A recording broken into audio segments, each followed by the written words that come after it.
And we are live. Good, mythical, and monstrous morning, everyone. It's V, the Guerrilla Economist, coming to you live with my main man, El Cuco, the master of the flux capacitor, a.k.a. Latino Heat. And we're coming to you on Rogue Money Mornings. Check us out, roguemoney.net. Follow us on Twitter at The Rogue Money. And Rogue Money on Facebook, Rogue Money D-Tips, everywhere you want us to be, on every single podcasting app. Note to humanity, so smash the subscribe button, hit that like thumbs up, as if our lives depended on it, because our lives most surely do. So with that out of the way, check out our sponsors, RemainCom.net, whether you are looking for an improvement in your credit score, or you need some funds to pay for that, whatever it is, your debt, your house, your business. Maybe you want to buy some cryptos. Maybe you want to get in before Bitcoin goes from 10,000 to 15,000. You want to make a $5,000 profit. Now's the time to do it. RemainCom.net. Check out their personal lending and business lending options that they got going on.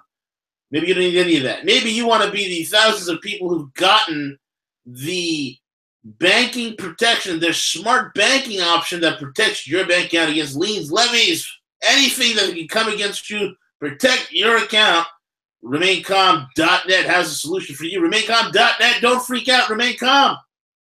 Guys, the crypto market is hot. It's on fire. CJ, the crypto market's on fire, CJ. And the best. It is on fire. It is flaming. Flame on, Johnny. Flame on. And if you want to get ahead of what's going on in the cryptoverse, you want to learn your cryptos, you want to know what wallets to use, you want to know what exchanges to go on, you want to know how to get in and out of your exchanges and get in and out of wallets and swap it, swap like a derivative trader on Wall Street, swapping out of cryptos and into fiat, then you need to check out thecryptoschool.io. Thecryptoschool.io. It is a fun bonanza, a plethora of awesomeness put together by yours truly and my main man, Frank Delala. And we have a special guest who's going to be coming and joining forces with us over there at the Crypto School. I'm going to keep that one under wraps. And we're going to be rolling out all sorts of curriculum, all sorts of webinars that are ahead. And we are working on some incredible, revolutionary technology never before used in the cryptoverse that's going to change and radicalize the way people use cryptocurrencies. So get yourself prepared, get yourself schooled and understanding on what the heck to do. And also check out the video of V's top 7 crypto picks. Again, these are not financial or investment advice. This is just to explain to you cryptos and how to use them. So check them out, thecryptoschool.io. With that out of the way, CJ, what is clack-a-lacking? Hey V, good morning. Good morning. I'm fired up and ready to go. Lots of exciting things going on. I mean, I'm pumped. It's amazing. I'm on my 4th cup of dark roast, dude. I started pre-gaming early. I woke up at 6 and started knocking down dark roast. Like I'm wired, bro. Woo! Well, real quick before we jump into it, don't forget today is, yesterday was Cyber Monday. Today is giving. So is this when we return all the gifts we got on Black Friday and Cyber Monday? Is that what Giving Tuesday is? No, V.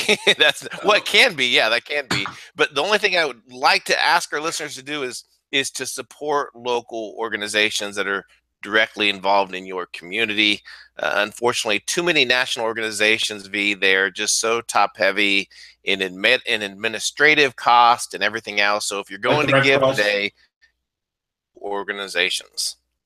Yeah, like the Red Cross, so top heavy. You give them $10, 50 cents goes to charity. Or the stupid Susan B. Komen Foundation, the idiots in breast cancer research, where you give them $1, maybe a half a penny reaches anything, and they're paying out their CEOs lavish $1 million salaries. It's just ridiculous, dude. Right? Exactly. Exactly. If I wasn't a heartless bastard, I'd have a bank. I'd own a bank. I'd own a college, and I'll own a nonprofit if I was a heartless bastard. Anyway. Oh, man. Dude, I mean, so many things are going on this morning. So many things to talk about. It's exciting to be alive. Since what is Bitcoin at right now? Bitcoin, gosh, what was it trading at? Almost 10. It's almost at 10, right? It was at 97.9750 yesterday, right? Let me That's pull where up. it Let me closed when pull it up gets my. 90. Let me pull up my account, my Bitcoin account. Getting high for Bitcoin. Oh my God! Oh, look, man. What you got? You can't but get absolutely stoked. $9,949.90. Dude, we What are chart are you looking at? so close. I'm looking at right now the chart right Look at now. Coin Market Cap, because Yeah, let me Coin pull up Market Cap has Cap. it at What do they got? Coin Market Cap has it over 10 G's, 10,019. Oh, we're there, buddy. Oh. Yep, it's up Oh. 3.26% in the last 24 Yeah. hours. $10,000. We did it, bro. We did it. Yeah. You can't but get excited, Siege, about stuff like this. You know, you just can't help but get excited about stuff like this. I mean, $10,000. Oh, my portfolio's looking great. I love it. I love it. But V, it's in a bubble. Yesterday I had, 2 or 3 people text, email, reach out, and what's amazing is that now you have a lot different audience, a lot more people that are getting involved with it. It's catching a lot of attention where people are like, well, I'm not sure if I'm going to get in. And then you have a lot of the naysayers are saying, well, yeah, it's in a bubble and it's gonna crash. We're expecting it to be down to $60 a coin in the next 30 days. V, what are your thoughts on that? I'm also expecting. I'm also expecting all the ice in Antarctica to be scooped by Hillary Clinton. I'm also expecting that. It just goes to show, Siege. The best thing I can tell people who say, Bitcoin's in the bubble, Bitcoin's in the bubble, Bitcoin's in the bubble. Then they don't know the Bitcoin market. They don't know the developers. They'll come out and say insane things like, "Oh, forks are bad. Forks are great." Man, I've gone into Bitcoin when it was way low.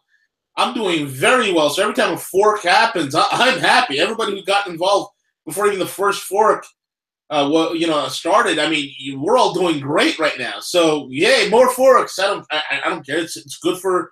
It's good for. And what I'm most excited about Bitcoin, not because it's over $10,000, but because the whatchamacallit, the technology and the consciousness and the understanding of cryptocurrencies is going global. More and more people are starting to understand it. More and more people are starting to use it. You cannot ignore it. You ignore it at your own peril. Look, here's the deal. Bitcoin right now has an over $300 billion market cap. Okay, over $300 billion market cap. And even with a $300 million billion dollar market cap, Bitcoin is still a tadpole. It's a baby. It's an infant. It's still too early in the game for this thing to be a bubble. Look at the adoption rate. This is not like a friggin' Facebook stock that Goldman Sachs was pumping right before the IPO. No. This is different, man. This is completely different. And when you look at the market cap on Bitcoin, it's unbelievable. I mean, look at 2017, right? Bitcoin 2017, we went from like $600 Bitcoin to now here we are over $10,000. Say it with me again, folks. $10,000. And there's still, we're at 10 grand, and there's still another month left in the year before 2017 is over. I mean, this is massive, okay? It's not even close to being overvalued. I mean, think about it. So, you look, it's record-breaking. People are like, well, Bitcoin is it's satanic because Forbes called it the best investment of 2017. Well, yeah, you can't ignore it. Not because it's satanic, not because the Rothboogers have a hand in it, because they don't. It's decentralized. They don't control it, right? You can have a wallet. You can buy a lot of Bitcoin. A lot of early adopters have that. You know, a lot of the action, the price actions is happening in Asia. You know, that's where most of this action in cryptos is coming from. It's coming from the other side of the world, which is not in the back pocket of the Rothschilds or the Rockefeller's. Okay, so when you look at the size, you look at the speed of Bitcoin, its rise, it really does, you know, take apart. It really takes apart all that, you know, oh, Bitcoin's a bubble axiom that's being peddled around everywhere. You know, for a market that only makes up like what, not even 0.4%. When you put it next to residential real estate value, securitized debt, equities, commercial real estate, gold. I mean, it can hardly be in a massive bubble, all right? The amount of money invested in digital currencies is a fraction of other classes, okay? I mean, residential real estate, $162 trillion pumped into an overvalued, ballooned real estate market. Securitized debt obligations and equities, you know, 94 and $55 trillion pumped into that. Cryptocurrencies, 300 billion. I mean, it's not even there. When it comes to bubbles and overvaluing stock, you know, it's like this. I mean, you know, it's unbelievable when you have 200 trillion tied up in cash, bonds, you know, gold, this, that, and the other. And if not even a percent, not even 0.4% of 1%, you're looking at something that's, you know, a $1 trillion valuation would be anywhere above where Apple, you know, it'd be above Apple, it would be above Google. It would be the most valuable company today. And think about it. If you look at Bitcoin as if it was a company or a corporate stock, a $300 billion valuation, damn it, man, I want to get in. I want a piece of that pie. You know, you're talking about you have another month left. We're only at $300 billion valuation. You have another $700 billion going. We're definitely, Bitcoin's going to have a $1 trillion valuation. If you look at it as a company size, a $1 trillion valuation. Dude, in a few more months, Bitcoin's going to be more valuable than Apple. And Apple is a pumped up, manipulated, and though I do love my iPhone 10, I am loving it, CJ. I am loving the screen. I'm loving it, you know. Even though I love my iPhone 10, I love my MacBook Pro and the other, my iPad Pro and various other Apple devices that I do have here. I do love them. They make great stuff. But they're a one-trick pony. They are a one-trick pony. You can spec out a PC and blow the Mac out of the water. I mean, I have my Alienware laptop here that I goat about, my R4 17-inch with my GTX NVIDIA 1080i, 1080 Ti graphics card. It is a monster, right? But Apple's a one-trick pony. They only have one. They make their money on one SKU and one SKU alone. That's the damn iPhone. So how is their stock? How are they the most valuable company? That's a stock valuation, which means nothing. Okay, I'm sorry. You know, ExxonMobil makes in 1 month what Amazon profits in an entire quarter. Okay, so don't give me that stock valuation. Here you have a real valuation here with real usage, which is Bitcoin, which is cryptocurrencies. And people are like, to the pedal. No, you, my friend, are the only thing that is in the bubble. Siege. Yeah, I mean, it still has a long ways to go. I mean, if you take a look at the amount of, you know, exactly what you said, the institutional money that's out there, you know, whether it's a, you know, hedge funds, whether it's people that are diversifying out of their traditional IRAs, 401ks, there's still a long ways to go, V, in terms of Bitcoin and its potential growth. Now, I think that you do have a couple different schools of thoughts as it relates to Bitcoin and Bitcoin Cash that I think that your average person out there that may not know the cryptos, how they work, their utilization, they're completely two different schools of thoughts and how they're evolving, and that could not be any more transparent and spoken than the recent interview with Roger Ver and how his view of Bitcoin and Bitcoin Cash as they move forward. So I think for your average person to get involved with it, to understand that Bitcoin versus Bitcoin Cash as an investment, as a hold on to, is going to be completely different utilized than Bitcoin Cash. So I guess the argument comes back to the individual person and how you look at it. So each person needs to do their homework, their research, what works for them, for the cryptos. And that would be the only thing that I could think of in terms of, hey, take a look at this, understand what the difference is. If you're planning on putting money into Bitcoin, and you say, hey, I'm putting in a lower amount, 100, 200 bucks, whatever, but I need to take it out in 30 days, whatever.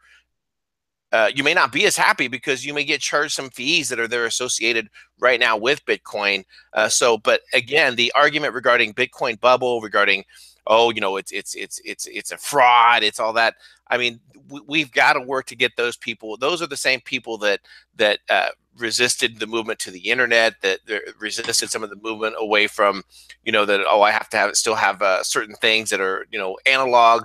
The time is coming, and I'm very excited about the future of cryptocurrencies and what it could truly do to really help us move towards a decentralized system and not so dependent upon the institutional Federal Reserve, the criminal bankers, everything that's occurred the last several years, V. Yeah, man, totally.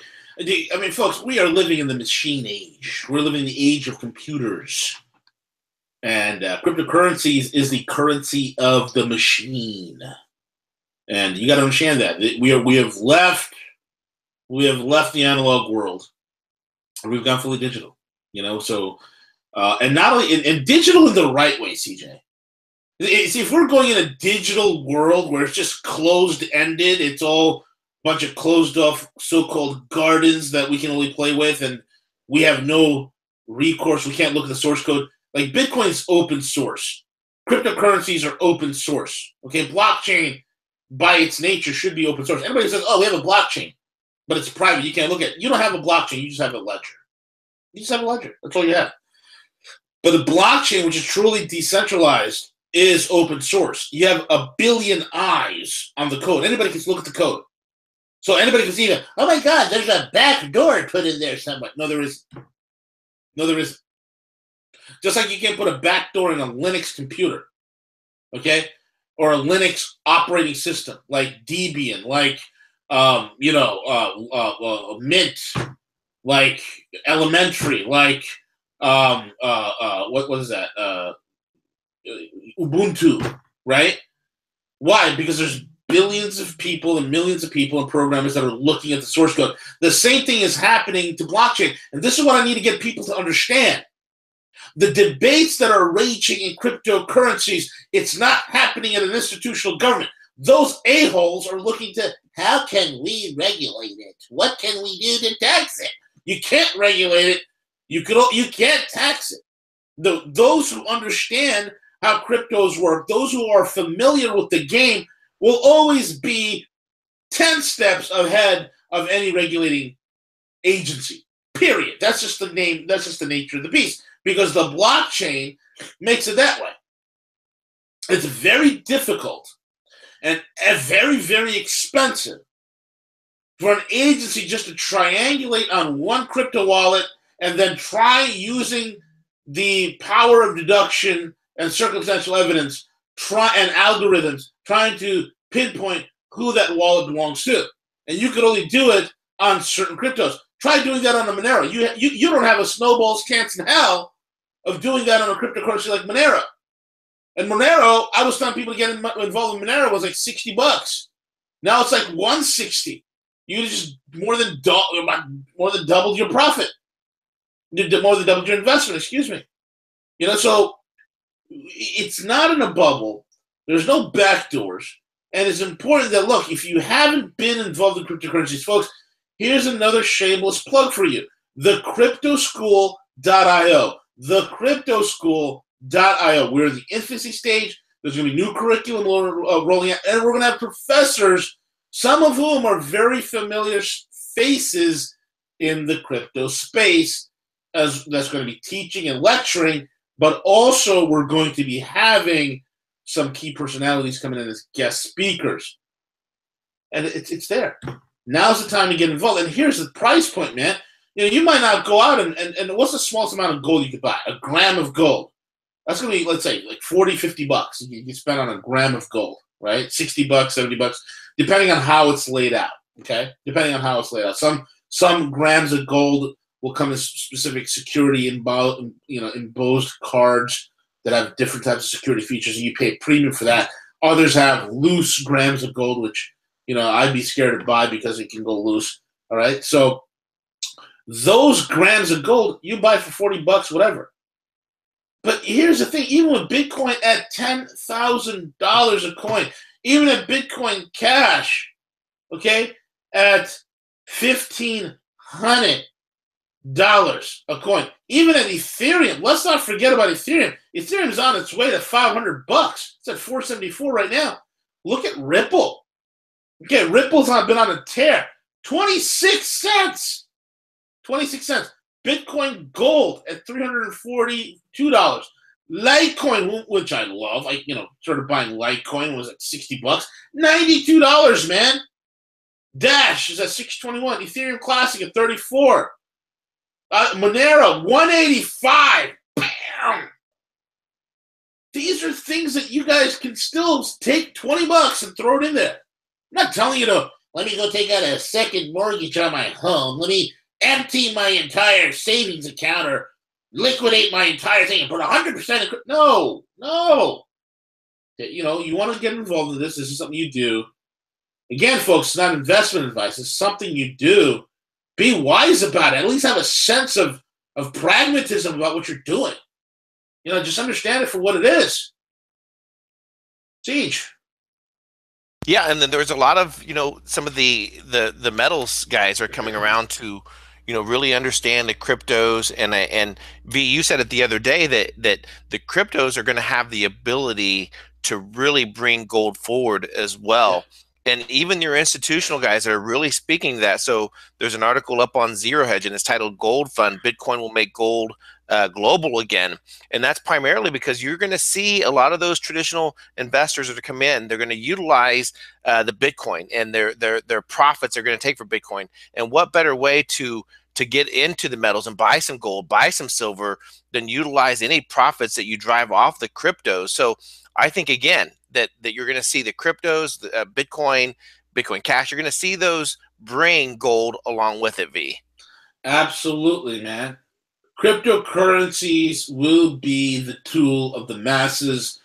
There's nothing better for speed, for low cost, nothing better for fungibility, portability, and security than cryptocurrencies. It's the best thing going, and that's going to be for the masses. What's going to happen for the nations of the world, and I talked about this yesterday as well, and we're saying for quite some time, what's going to happen with the nations of the world, it's going to be a gold trade settlement, and nations will develop paper fiat currency that the nations themselves issue, not some private bank like we have with the stupid Federal Reserve, but nations and their nation or nationalized central banks will be issuing this fiat currency, but they're also going to have a digital crypto competitor. Look, Russia and China knows they can't stop Bitcoin. They can't stop any of these cryptocurrencies. What are they going to do? They can't ban it. They're not going to stop it. So what they're going to do is this. Hey, you know what? We're going to have a gold trade settlement. And then we're going to have a fiat yuan, a paper yuan for people using in the paper markets. But we're going to have a completely digital crypto yuan that's going to be placed on the blockchain. I mean, how freaking awesome is that? There's nothing, any real government that's not involved in fraud, like the U.S. government, okay, or the European governments, the Western governments here, any real government that really cares about its people that's not involved in fraud would be happy. Would be happy to have the blockchain. Because what does the blockchain do? The blockchain does, folks, what a classic gold standard, the gold standard was from 1870 to 1912. What did that gold standard do? What did that gold standard do? This is what my gold bug friends don't seem to get. They don't get it, but they're coming around little by little. I'm going to have to hold some of their hands because they make a great deal of money in the gold industry. They don't want to leave it behind. But they don't have to. it goes one and the same together. The gold standard from 1870 to 1912 was the greatest taskmaster on government. It was the very thing that kept government in line. It prevented overspending. It kept the banks from going absolutely lollapalooza on their balance sheets. It was a disciplinarian, right? So any government that wants a physical economy that wins because it has a physical economy, i.e. China, i.e. Russia, they would want a blockchain because a blockchain is the taskmaster that prevents fraud. And if you haven't been paying attention, I cannot begin to name out the dozens upon dozens of Chinese millionaires who've been jailed because of the financial fraud, and a few billionaires who've been jailed because of financial fraud. A great deal of them were involved in financial fraud, and they were caught because they have their anti-corruption task force that's doing this. Now, they would want the blockchain technology. Now, some people say, that's so naive. How can the communists? They're not communists. They're their own thing. It's some weird form of, I don't know what it is, man. It's like socialism and a little bit of socialism, mercantilism mixed together with a Chinese twist. Hey, it works for them. It works for them. It works for their culture. It just works for them. It's always worked for them. That's pretty similar to how their cultures always win. But blockchain technology, folks, this is what blockchain is doing. Blockchain is going to be the new gold standard. Now imagine also, you got to understand from the gold industry itself, they want to put gold on the blockchain as well. When you put gold on the blockchain, guess what? You get it out of the hands of the stinking banks who have a financial incentive in manipulating gold and silver prices. You want gold on the blockchain. You want everything on the blockchain. And there are crazy people out there saying, oh, the IMF is going to... Stop with the conspiratorial theories of the IMF. The IMF is an unfunded white elephant. It's an empty office. It's a joke. Okay? It's a joke. Who did the IMF have to go to in order to borrow money? China. Who did the IMF have to go through to borrow money? Again, well, it had to go through the AIIB, which is now a bank with over 60 members in its membership.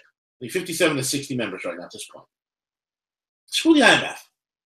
Anybody's coming up with theories and conspiracy theories of the IMF are going to control the world is an idiot, doesn't know what the hell he's talking about. Period.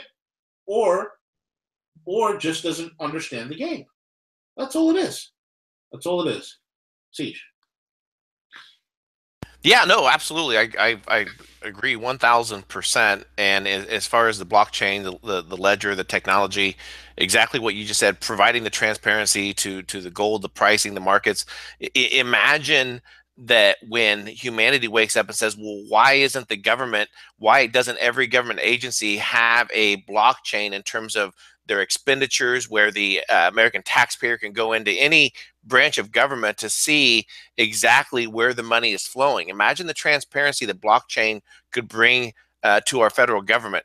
The utilization for the blockchain is just starting to be realized. It's the future of what's going to evolve. We witnessed the last 5 years, a lot of things move to cloud-based, computing. The blockchain is again going to revolutionize the entire tech sector as well as industry. Right. And speaking about transparency, Wells Fargo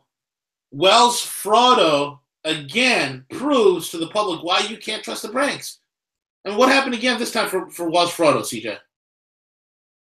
Again, they got nailed. What was it, V? Like less than 6 months ago for all the fraudulent accounts that all their personal bankers were opening up. Now we're learning, V, that they were charging these huge transaction costs anytime that someone would go to exchange or do any type of foreign currency. I've never heard of a bank charging an amount whenever someone goes to, if you're traveling overseas and you need to go buy a foreign currency or likewise cash it in. Wells Fargo got nailed because they were manipulating, they were raising the price of that, overcharging consumers, and they were purposely doing it, V. It's insane. It's insane. They were charging literally 8 times, 8 times the going rate for for the on the FX desk. It's crazy. 8 times as much as the industry-wide standard. Furthermore, when confronted by clients about the high fees, what do these morons say, Ciju? What do they say? These guys are unbelievable. Yeah, I mean, they just, they completely, they regarding their foreign exchange rates, that they were going in, that they purposely knew that they were doing this, and they just basically, any customers that questioned it, they just completely disregarded the customers even asking about it, and just kind of passing it along like this is some type of normal fee that occurs with foreign transactions fee. My advice to anybody working for Wells Fargo, I don't care if you're an FX trader, I don't care if you are well, you're trading forex or you're just a platform banker, open up checking accounts. Do not follow what your management, okay? Do not follow what your management is putting out there. These unrealistic goals, okay? Where they force you that when a client comes in, they're forcing you to not only open up a checking account, but multiple checking accounts so the stupid bank can rehypothecate those accounts and put it on their balance so they can go ahead and trade derivatives on the IR market. Okay, let's not do that. Let's not do that because what's going to happen is this: when their hand is caught in the cookie jar, it's going to be you guys that they're going to be firing. And you're the ones who are following the edicts and the dictums of these management idiots. And it's I don't even know who the acting current CEO is. I mean, John Stump left. He got whacked. He resigned. Actually, it's ridiculous. It doesn't stop. And this is a problem. See, Wells Fargo is the predicament it's doing what it's doing because it's probably the most insolvent bank in the country right now. I think Wells Fargo is it's like Deutsche Bank, but in the United States. It has no influence because the real influencing bank would be J.P. Morgan, right? They'd be the main influencing bank. They have the influence and the levers and to get what needs to get done. But Wells Fargo, not so much so. Wells Fargo is in a whole heap of trouble. A whole heap of trouble. It's unbelievable, man. It's unbelievable. Yeah, even with J.P. Morgan, they actually have a tiered system. So they favor to the 1%. Their private client uh, uh, customers that come in. Their private client customers do not pay any type of wire transaction fee on their transactions. However, if you're not a private client banker, and you have just a regular account fee, you're paying upwards as much as $45 for a wire transfer that's outgoing, and they're going to charge you $25 or $35 for an incoming wire. Yep. What kind of fraud is that?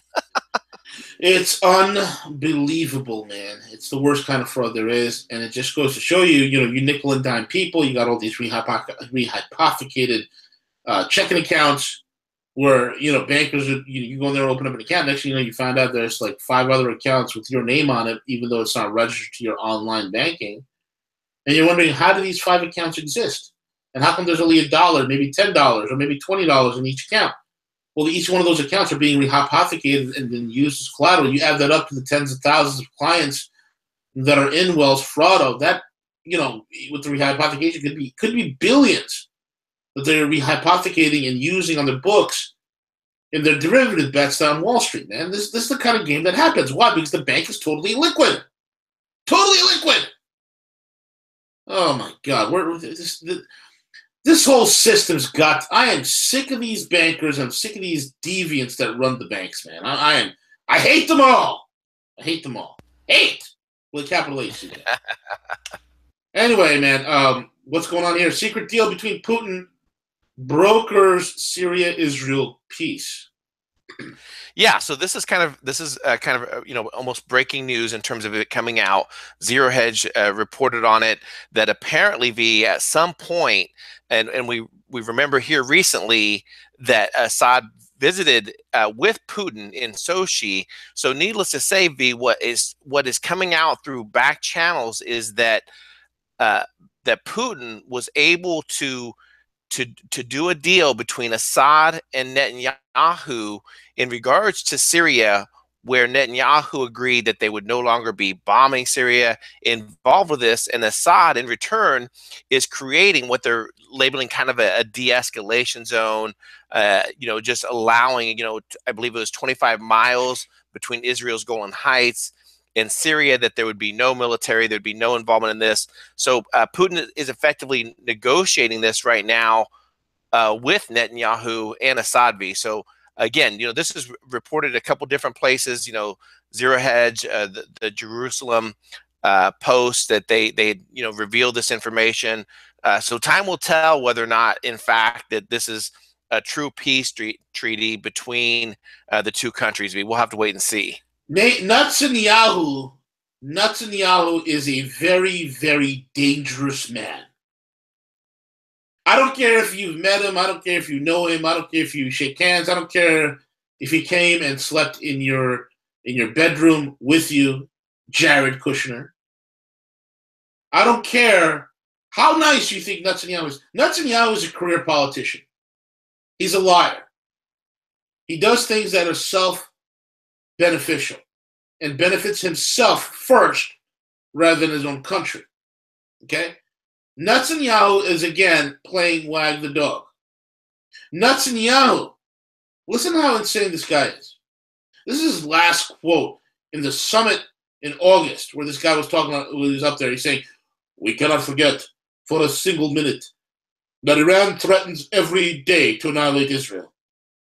Israel opposes Iran's continued entrenchment in Syria. We will be sure to defend ourselves with all means against this and any threat." A lot of people like to play the Ahmadinejad quote where he's saying, you push Israel into the ocean. That's not what Ahmadinejad said. There's the Middle Eastern Media Institute has misconstrued that, and every Western idiot that serves a neoconservative Zionist worldview. And neoconservatism and Zionism is the same thing, man. It's deplorable. It's deplorable. I am pro-humanity. Israel has a right to exist. Palestine has a right to exist. And if the younger generations coming up in Palestine that are coming up in Israel don't get their shit together, it's going to be bad. And you all need to work out your differences. And the thing that could unite Palestinian youth and Israeli youth would be shared economic values. Economics is the most powerful driver in human culture. Okay? When I know that there is a financial incentive for me to be in business with a Palestinian, I will make sure that there's no harm that will come to that Palestinian. When that Palestinian knows that there's a financial incentive into working with me as an Israeli or whatnot, then they will make sure that no harm will come to Israel. That's how you freaking solve problems in this world. We need to get out of this neocon and neoliberal Zionist craziness. It's got to stop, man. There's nothing. I mean, I talk to wacko Christians. We got to support Israel. We got to support it. No, I'm critical of Israel just like I'm critical of the United States. Just like I'm critical of any government who does some stupid crap that is not in the best interest of their people and creates greater global instability. Okay, think about it, man. I mean, I'm sick of living in a country where every freaking day it's been at war my entire life. And for people that are in Palestine and Israel, they've been at war their entire life since 1948. Can we just give it a break for once? Can we just throw the bankers out? I mean, Netanyahu, here he is. We cannot forget every single of every day. Oh my God, Iran threatens us. Ah! Fear, fear, fear, fear, fear, fear, fear, fear, fear, fear. It's got to stop, man. It's got to stop. And my hope is not this current massive idiots in politics in the Likud and in Washington, D.C.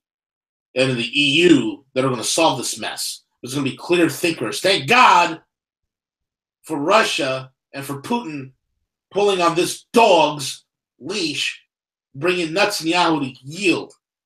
And again, this whole entire circle jerk plan, this wet dream that Saudi Arabia and Israel had about going into Lebanon, okay, trying to face Hezbollah is literally falling apart at this point, man.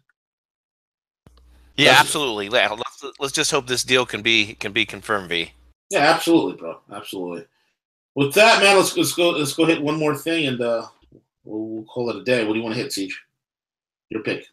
Yeah, we need to keep. I know that London Paul, I was going to mention it the other day. We just ran out of time, but let's make sure that we keep the net neutrality on our radar in terms of them reversing this, as far as keeping the fine balance between all of these internet providers. That's the last thing that we need right now is giving companies the ability to charge additional for premium bandwidth usage. To allow companies, let's say for example Netflix, to come in and say, well, we want a preferred band stream to operate on, and we're willing to pay more money. And we've came a long way in terms of removing all the barriers and the competition to allow various, whether it's cell phone, whether it's cable providers. We need to ensure that the internet is kept free. Is kept, as far as any type of, throttling. We don't need any of that on our internet. So we just need to be mindful of this, V. Yeah, absolutely. Absolutely correct, my man. And with that being said, we're over and out. Take it away, CJ.